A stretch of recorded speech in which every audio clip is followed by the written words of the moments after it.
வணக்கம் நண்பர்களே. Indian economy previous year கொஸ்டின்ல இன்னைக்கு நம்ம பார்க்க போகிறது பிளானிங் இன் இந்தியா. இந்தியாவில் திட்டமிடல் +2 புக்கில் பேஜ் நம்பர் 284 284 ஒரே பக்கத்துல இருந்து 10 கொஸ்டினுக்கு மேலே கேட்டிருக்காங்க. ஸோ லைட்டாக அதை பார்த்துட்டு நம்ம வந்து கொஸ்டினுக்குள்ளே போயிடலாம். இந்தியாவில் பிளானிங்கை பொறுத்த வரைக்கும் 1931 1931 கராச்சி காங்கிரஸ் மாநாடு, சர்தார் வல்லபாய் பட்டேல் தலைவர். அதுல வந்து பார்த்தோம்னா ஃபண்டமெண்டல் ரைட்ஸ் எக்கனாமிக் ப்ரோக்ராம் அப்படிங்கிறத தீர்மானமா வச்சாங்க. எக்கனாமிக் ப்ரோக்ராம் இந்தியாவுக்கு ஒன்று வேணும்னு சொல்லிட்டு. அதுக்கப்புறமா 1934 விஸ்வேஸ்வரையா ஒரு புக் எழுதுறாரு, பிளான்ட் எக்கனாமி இன் இந்தியா, இந்தியாவில் பொருளாதார திட்டமிடல். ஸோ அவர் தான் திட்டமிடலுக்கு அடித்தளம்னு சொல்லலாம். தென் 1938 காங்கிரஸ் மாநாடு, நேதாஜி சுபாஷ் சந்திர போஸ் வந்து தலைவர்.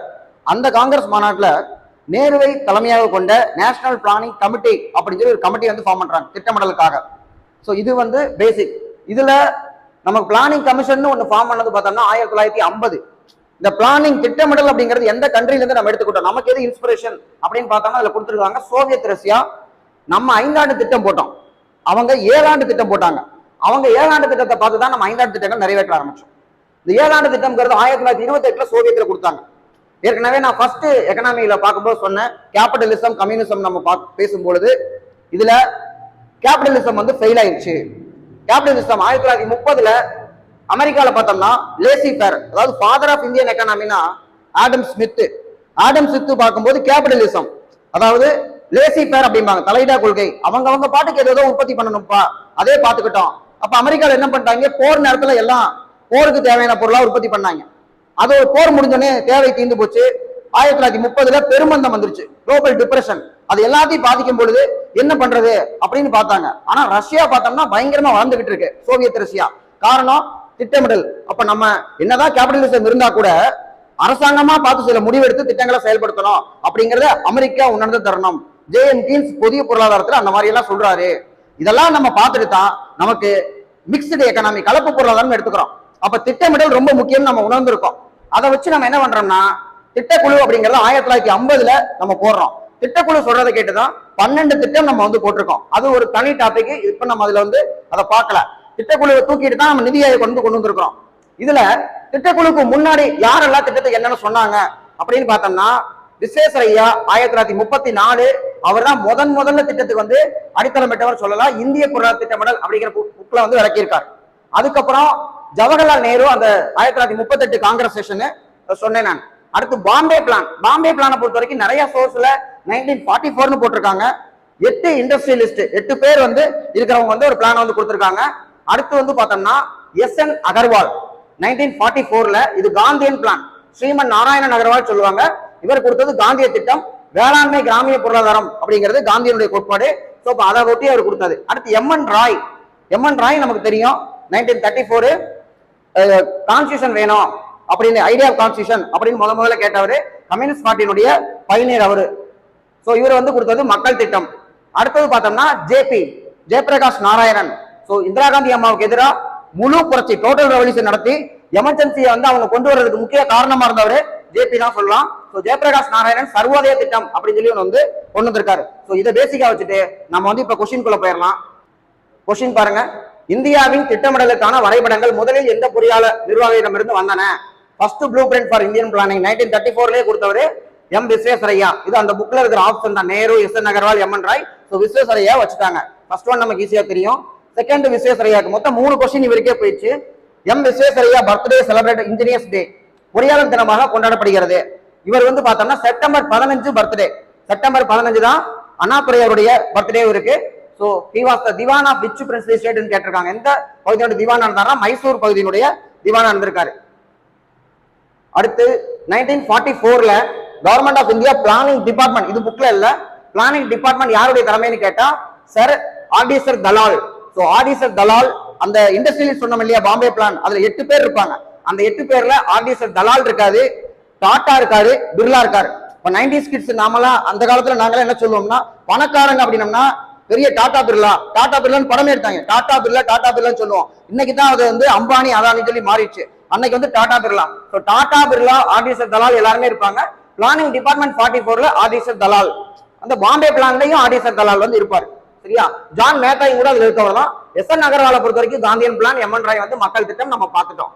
தென் the book planning and the poor யார் எழுதுனான்னு கேட்டிருக்காங்க. இது புக்ல இல்ல, இது வந்து பிஎஸ் மின்காஸ். நம்ம சர்ச் பண்ணி தான் கண்டுபிடிக்கணும்.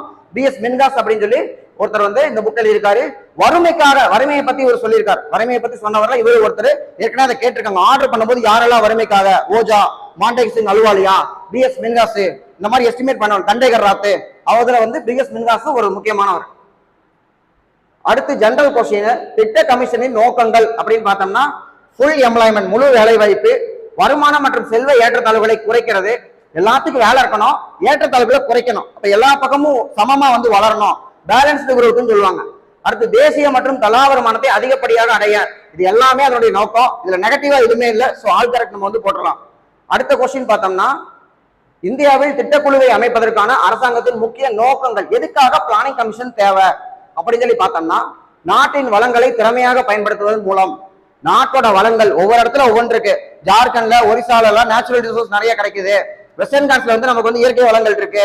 அதே மாதிரி பஞ்சாப் ஹரியானால வந்து கோதுமை நிறைய விளையுது, தமிழ்நாட்டுல அரிசி விளையுது, வெஸ்ட் பெங்கால் அரிசி, எல்லா வளத்தையுமே கரெக்டா பயன்படுத்தணும். மக்களின் வாழ்க்கை தரத்தில் விரைவான முன்னேற்றத்தை கொண்டு வருதல், அப்ப இது கரெக்டான ஒண்ணு. அடுத்து உற்பத்தியை அதிகரிக்க உதவுதல், help to increase the production and offering opportunities all for employment service of the நாட்டினுடைய அனைத்து பணிகளிலும் அனைவருக்கும் வேலை வாய்ப்பு. ஏற்கனவே நம்ம வேற கொஸ்டின்ல பார்த்தோம். சோ ரிப்பீட்டடா அந்த பாயிண்ட் மட்டும் ரிப்பீட் ஆயிருக்கு.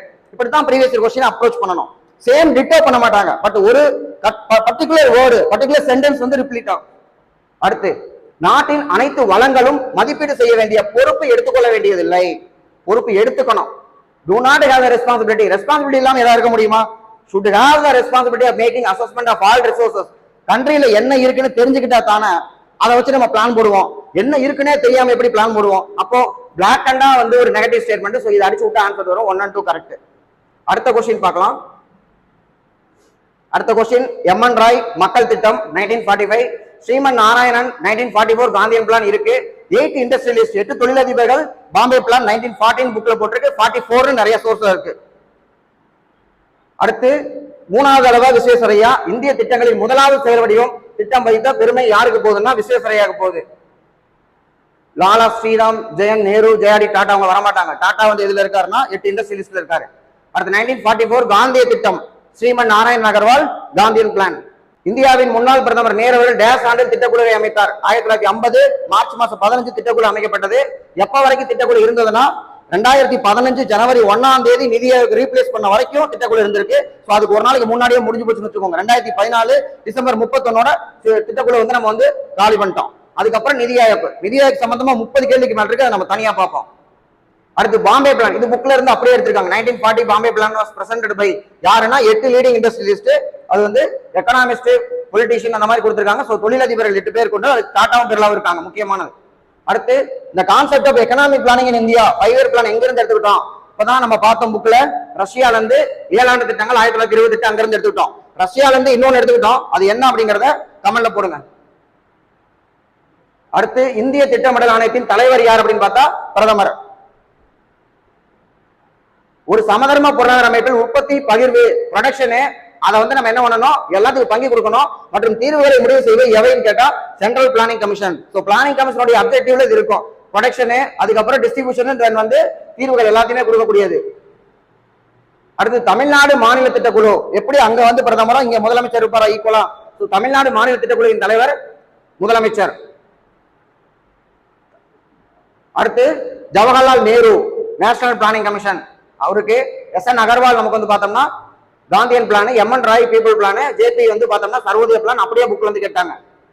அவ்வளவுதான், இதோட கொஸ்டின்ஸ் வந்து முடிஞ்சு போச்சு. ஸோ ஒரு சின்ன டாபிக், கொஸ்டின்ஸ் வந்து அதிகமா கேட்டிருக்காங்க. அடுத்து நம்ம பிளானிங் 5 இயர் பிளான் சம்பந்தமா இருக்கு, நிதி ஆயோக் இருக்கு, ஒன்னா பார்ப்போம். ரெகுலரா பாருங்க. தேங்க்யூ.